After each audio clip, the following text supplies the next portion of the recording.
I get to play Starlord. Who? Starlord, man!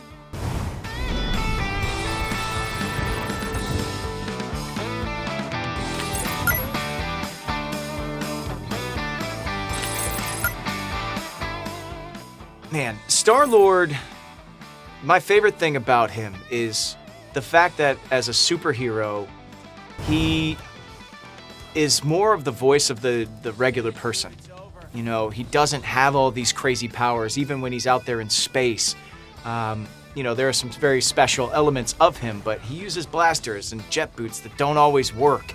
And he makes a ton of old 80s music references, and he's really kind of a voice for the person who's watching or reading the comic books or playing the game. And I love that element of him, his ability to kind of speak to the viewer or the player without having to speak directly to them, just through his worldview of this whole galactic mess. You know, I'm from the Midwest. Starlord is originally from Missouri, so I had a leg up with trying to figure out his voice. But it's less about the voice and more about just kind of this nonchalant attitude in the most dire of situations. And there's a lightness about him. But because of that, there's also a vulnerability to Starlord that some other superheroes just never display.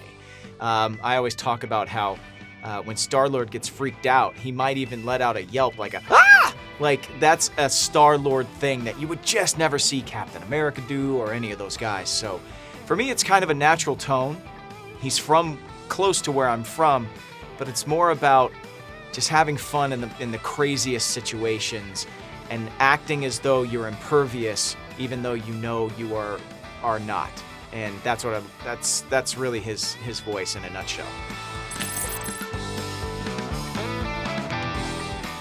Oh man, there's so many. I think I said earlier, I love the fact that he really has access to different parts of pop culture that you can bring into a game like this.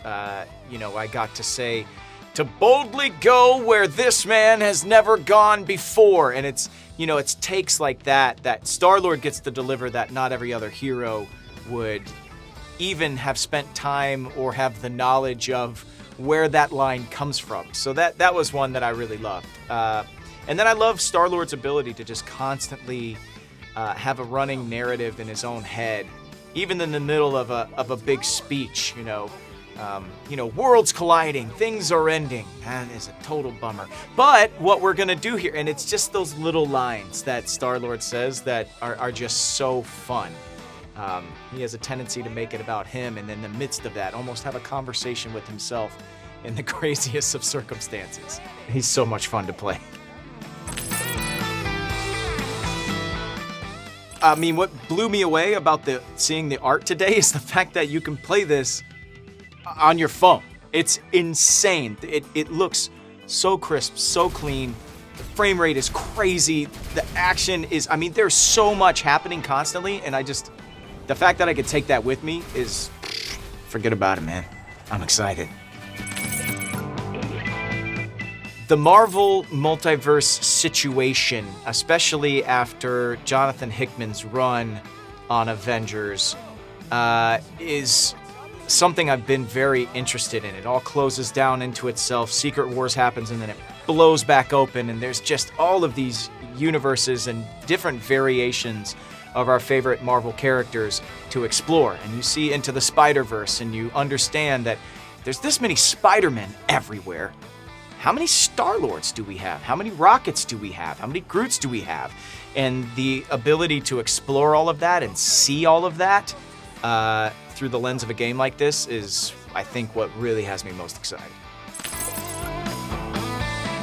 Oh, you know what? I just say thank you to the fans of Star-Lord out there, because the way you love that character allows me to play this character. And I love stepping in the jet boots every single time. And, you know, I think you guys better buckle up, because this is going to be one heck of a ride. And thank you beforehand for playing and loving it. Marvel Future Revolution. Download now.